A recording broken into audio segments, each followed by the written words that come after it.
नमस्कार प्यारे बच्चों, कैसे हैं आप। मुझे उम्मीद है स्वस्थ होंगे, मस्त होंगे, बेहतरीन होंगे और जहाँ भी है कर रहे होंगे खूब सारे मज़े। बच्चों, आज हम क्या बात करने वाले हैं। आज हम बात करने वाले हैं आपकी कक्षा में जो आपकी हिंदी की सबसे प्यारी पुस्तक है, उसमें अध्याय 18 की, जिसका नाम है हम अनेक किंतु एक।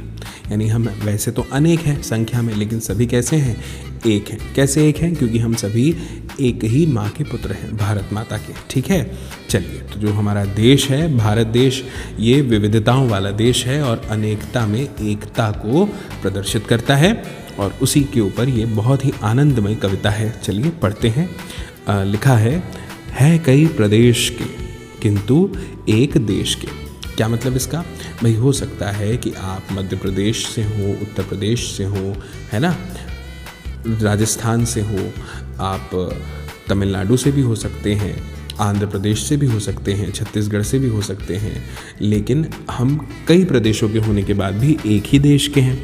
विविध रूप रंग के भारत के अंग हैं। विविध रूप रंग हैं, भारत के अंग हैं। अलग अलग रूप रंग में हम हो सकते हैं। हमारे अलग अलग प्रदेशों में आप जानते हैं ना कि पहनावा अलग अलग हो सकता है, वहाँ का रंग जो है देखने में अलग लग सकते हैं, लेकिन एक देश के अंग हैं भारत के। भारतीय वेश एक, हम अनेक किंतु एक। भारतीय वेश हम सभी का एक है, हमारा जो देश है वो एक है, और हमारे जो हम अनेक हैं संख्या में, लेकिन हम फिर भी एक हैं। बोलियां हजार हैं, टोलियां हजार हैं। अब हमारी बोली अलग अलग हो सकती है, हज़ारों बोलियां बोली जाती हैं, है ना। टोलियां हजार है, ग्रुप है अलग अलग। कंठ भी अनेक है, बोलने वाले जो कंठ हैं वो भी अलग अलग है, यानी मुँह। राग भी अनेक है, अलग अलग प्रदेशों में अलग अलग तरह से गीत गाए जाते हैं, अलग अलग जगह का अलग अलग राग है।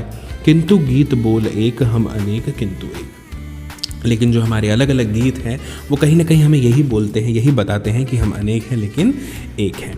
एक मातृभूमि है, एक पितृभूमि है, एक भारतीय हम, चल रहे मिला कदम, लक्ष्य के समक्ष एक, हम अनेक किंतु एक। अब एक ही मातृभूमि है, एक ही पितृभूमि है, यही हमारी भारत की धरती।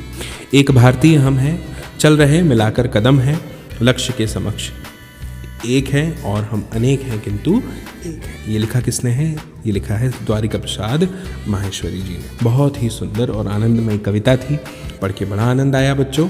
अब देखिए हम प्रश्न उत्तर वाले हिस्से पर आते हैं। लिखा है आप किस देश में रहते हैं और आपका प्रदेश कौन सा है। तो देखिए मैं आपको बताता हूँ, मेरा देश भारत है और प्रदेश का नाम उत्तर प्रदेश है। तो आप भी अपने अनुरूप यहाँ पर अपना जवाब ले सकते हैं। देश तो भारत आएगा और प्रदेश का जो नाम है वो आप जो भी देना चाहें। फिर लिखा है आपके घर में कौन सी भाषा बोली जाती है। तो अगर मैं अपनी बात करूं तो हमारे घर में हिंदी बोली जाती है, अंग्रेज़ी है ना, और थोड़ी थोड़ी भोजपुरी, तो वो आप लिख सकते हैं। फिर है आपके घर के आसपास के लोग कौन सी भाषा बोलते हैं। तो अगर मैं मेरी बात करूं तो मेरे घर के आसपास के लोग हिंदी, पंजाबी, अंग्रेज़ी, हरियाणवी, ये सब आदि भाषाएँ बोलते हैं। फिर है सभी प्रदेश अलग हैं लेकिन सबका देश एक है। आपके मित्रों की टोली में कौन कौन है।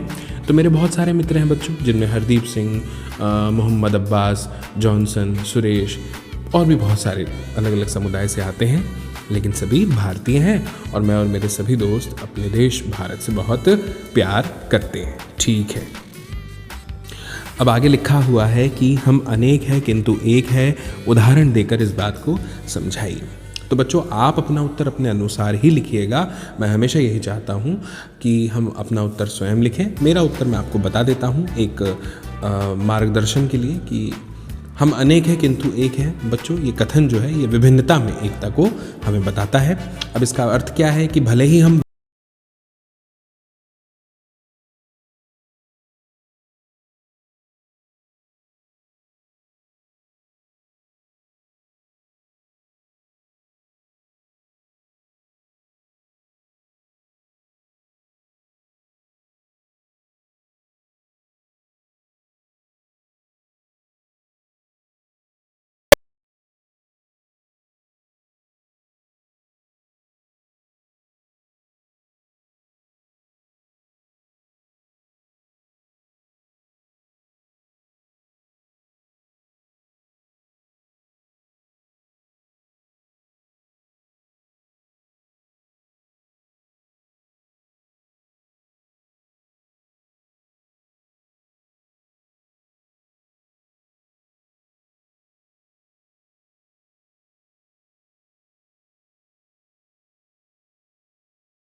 अलग अलग धर्मों के लोग रहते हैं। फिर उसके बाद में भाषाई विविधता की अगर मैं बात करूं तो जैसे इसमें अगर मैं बात करूं कि ये सब अलग अलग लोग 22 आधिकारिक भाषाएं आप जानते हैं, 1600 से अधिक बोलियां हैं, देश की समृद्ध भाषाई विरासत को दर्शाती है ना। ये भाषा हो गया। धार्मिक जो मैंने भी आपको बताई वो धार्मिक विविधता कहलाएगी कि अलग अलग धर्म के लोग हैं। भौगोलिक विविधता की अगर मैं बात करूं तो उसमें हम कह देंगे कि भाई भारत में ऊंचे पर्वत हैं, विशाल मैदान हैं, घने जंगल हैं, शांत समुद्र तट है, विस्तृत रेगिस्तान है। ये सब विविध प्रकार के भूभाग इसमें आएंगे। अब आगे है चल रहे मिला कदम, इस पंक्ति के कितने कदम मिलाकर चलने की बात कही गई। अब बच्चों देखो, चल रहे मिला कदम पंक्ति में हम सबके कदम मिलाकर चलने की बात कही गई। ये पंक्ति एकता और सामूहिकता का संदेश है। क्या अर्थ है इसका कि हमें अपने जो मतभेद हैं उनको भुलाकर एक दूसरे का साथ देते हुए मिलकर आगे बढ़ना चाहिए। राष्ट्रीय एकता देशभक्ति के संदर्भ में ये प्रयोग की गई है और इसका जो उपयोग है वो सामाजिक सांस्कृतिक मुद्दों पर एकजुटता दिखाने के लिए किया गया है। इसमें ऐसा कुछ नहीं है कि कितने कदम हम गिन के बता दें, ऐसा नहीं है। ठीक है, आगे है कविता के समान ध्वनि वाले शब्द छांटकर लिखिए। जैसे प्रदेश की अगर हम बात करें, लिखा है प्रदेश, है ना, तो ऐसा लिख सकते हैं यहाँ पे देश। ठीक है, एक और लिख देते हैं वेश। ठीक, फिर लिखा है क्या हम, तो यहाँ पे लिख दो कदम, है ना, यहाँ पे लिख दो दम। ठीक, फिर लिखा है रंग, तो यहाँ पे लिख दो अंग। ठीक, बोलियाँ, बोलियाँ में अब जैसे टोलियाँ, ये लिख दो। ठीक, दम हटा दो कि कविता में जो बोला वो है, तो अब कविता में तो ये नहीं है। फिर है समान ध्वनि वाले कुछ शब्द अपने मन में लिखिए। जैसे यहाँ पे लिखा है बोली, है ना, तो बोली से जैसे कि आप टोली लिख दीजिए, गोली लिख दीजिए, इसके बाद में आप रोली लिख दीजिए, फिर होली भी लिख दीजिए। एक, एक में आप अनेक लिख दीजिए, नेक लिख दीजिए, है ना, नेक के बाद आप देख लिख दीजिए, लेख लिख दीजिए। राग, राग में जैसे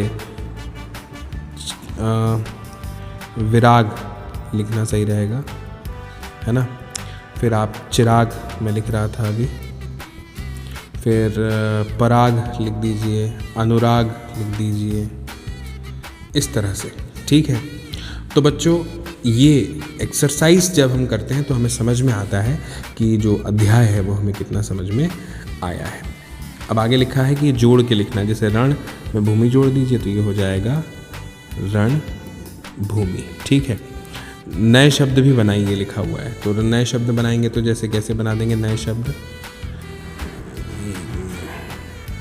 अरे हाँ, नए शब्द में जैसे भूमि जोड़ना है तो कर्म,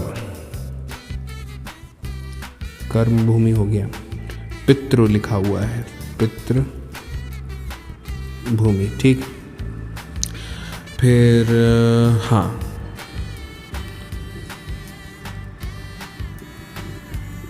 जन्मभूमि, मातृभूमि।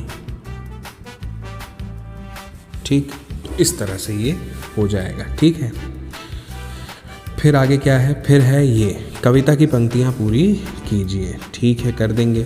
तो अब ये तो आप पढ़ के कर सकते हैं ना, जैसे है कई प्रदेश के किंतु एक देश के, तो ये आपको कविता पढ़कर पूरा करना है बच्चों, ये आप ज़रूर कीजिएगा। फिर आगे लिखा है सही अर्थ की जोड़ी बनाकर लिखिए। ठीक है, लिखने का प्रयास करते हैं। जैसे कंठ यहाँ पर लिखा हुआ है। अच्छा, यहाँ पर हमें उदाहरण भी दिया है क्या? नहीं, मैं आपको बताता हूँ। जैसे कंठ है ना, तो कंठ का हो जाएगा गला। पहनावा, वेशभूषा, विविध, कई प्रकार के, समक्ष यानी सामने। तो यहाँ पर लिख देते हैं। जैसे कंठ का आएगा गला, पहनावा का आ जाएगा वेशभूषा, फिर विविध, विविध का आ जाएगा कई प्रकार के, और फिर उसके बाद में क्या है, सामने, समक्ष का मतलब सामने। फिर है सही अर्थ वाले वाक्य पर सही का निशान लगाना है। ठीक है, तो लिखा है भारतीय वेश एक का अर्थ क्या है। सभी भारतीयों का एक ही पहनावा है। भारत में अनेक प्रकार की वेशभूषा है लेकिन सभी भारतीय एक है। ये वाला सही है। बोलियां हजार है में हजार का अर्थ क्या है। बहुत सारी बोलियां हैं या हजार बोलियां हैं। तो इसका मतलब है बहुत सारी बोलियां हैं। ठीक है, ठीक है। अब देखिए, पढ़िए और जानिए। ठीक है भाई, पढ़ते हैं जानते हैं। लिखा है मेरा नाम अथोईबी है, मैं मणिपुर में रहती हूँ, मुझे खाने में एरोम्बा बहुत पसंद है। अब देखो, ये वहाँ की एक डिश है एरोम्बा। ठीक। फिर लिखा है मेरा नाम गुरप्रीत है, मैं अमृतसर का रहने वाला हूँ, मैं बोल नहीं सकता, मैं संकेत भाषा में बात करता हूँ, खाने में मुझे मक्के की रोटी और सरसों का साग पसंद है। ठीक है भाई, यानी वहाँ पे मक्के की रोटी और सरसों का साग प्रसिद्ध है। मेरा नाम पूर्वा है, मैं महाराष्ट्र की रहने वाली हूँ, मैं मराठी भाषा बोलती हूँ, खाने में मुझे पूरन पोली पसंद है। ये वहाँ का एक प्रसिद्ध व्यंजन है बच्चों। मेरा नाम वेंकट है, मैं तमिलनाडु का रहने वाला हूँ, मैं तमिल भाषा बोलता हूँ, खाने में मुझे इडली सांभर पसंद है। ठीक है भाई। और लिखा है नाम मेरा हंसा है, मैं गुजरात की रहने वाली हूँ, मुझे गरबा डांडिया नृत्य बहुत पसंद है, मुझे खाने में ढोकला खांडवी पसंद है। ये वहाँ के व्यंजन है। फिर लिखा हुआ है मैं यास्मीन हूँ और मैं लक्षद्वीप की रहने वाली हूँ, मुझे कदलक्का मिठाई बहुत पसंद है। ठीक है। अब बच्चों, इसी पर आधारित प्रश्न है, तो ये आपको यहाँ पे जवाब देने हैं, तो आप ज़रूर दे देंगे, मुझे पता है। लास्ट में इस वीडियो में और अध्याय में देखिए मिलकर गाइए लिखा हुआ है। बहुत अच्छा एक गीत की तरह दिया हुआ है। तो चलिए मैं आपके सामने थोड़ा पढ़ता हूँ। लिखा है, इसका शीर्षक है हिंद देश के निवासी। क्या लिखा है? लिखा है हिंद देश के निवासी सभी जन एक हैं, रंग रूप वेश भाषा चाहे अनेक है। बेला गुलाब जूही चंपा चमेली, प्यारे प्यारे फूल गुथे माला में एक है। कोयल की कूक प्यारी, पपीहे की टेर प्यारी, गा रही तराना बुलबुल राग मगर एक है। गंगा यमुना ब्रह्मपुत्र कृष्णा कावेरी, जाके मिली सागर में हुई सब एक है। ठीक है। तो बच्चों, मुझे उम्मीद है कि आपको ये अध्याय बहुत पसंद आया होगा और बहुत अच्छे से पूरा वीडियो समझ में आया होगा।